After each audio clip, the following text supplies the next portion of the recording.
অনুরাগের ছোঁয়া আজকের পর্বে দেখা যায় যে অবশেষে দীপা এয়ারপোর্টে পৌঁছে যায়। এয়ারপোর্টে পৌঁছে সে ভেতরে ঢোকার চেষ্টা করে, কিন্তু সে অনেক চিৎকার চেঁচামেচি কান্নাকাটি করেও ভেতরে ঢুকতে পারে না, কারণ পুলিশ সেই জায়গাটাকে সিল করে দেওয়া হয়েছিল।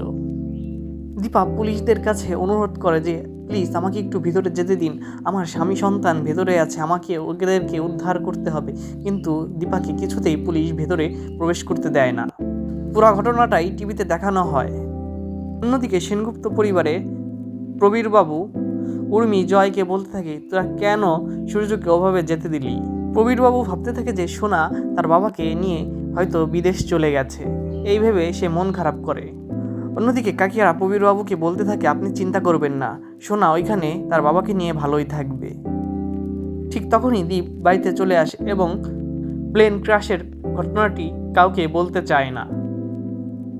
দীপ তার দাদুভাই মানে প্রবীরবাবুকে বলে, দাদুভাই তুমি উপরে যাও।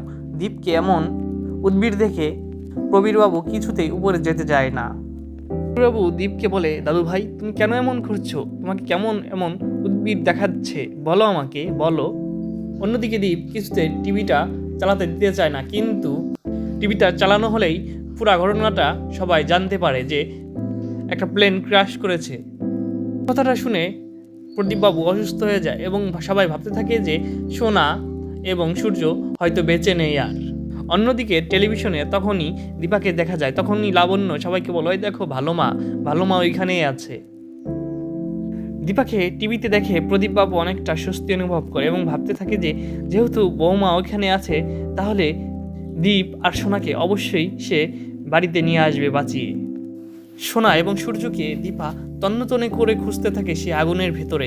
একটা পর্যায়ে সোনাকে দেখতে পায় দীপা যে রেস্কিউ টিম তাকে উদ্ধার করেছে। সোনাকে দেখে দীপা অনেকটা স্বস্তি অনুভব করে এবং সোনা বলে চিৎকার করতে থাকে এবং সূর্যকে কোথাও না পেয়ে সোনাকে হসপিটালে নিয়ে যায় দীপা। হসপিটালে নিয়েই সোনাকে ভর্তি করার পরই সোনাকে সুস্থ করার চেষ্টা করে এবং ডাক্তারবাবুকে বলে, ডাক্তারবাবু যেভাবেই পারেন আমার মেয়েকে বাঁচান আপনি। দীপা ভগবানের কাছে গিয়ে বলে যে ভগবান আমার মেয়েকে আমার কোলে ফিরিয়ে দেয় এবং আমার স্বামীকে যেখানেই রাখো যেন সুস্থ থাকে, সে ভালো থাকে যেন। এবং এর মধ্যেই সূর্যকে একটা নদীতে পড়ে থাকতে দেখে এলাকাবাসী সূর্যকে উদ্ধার করে।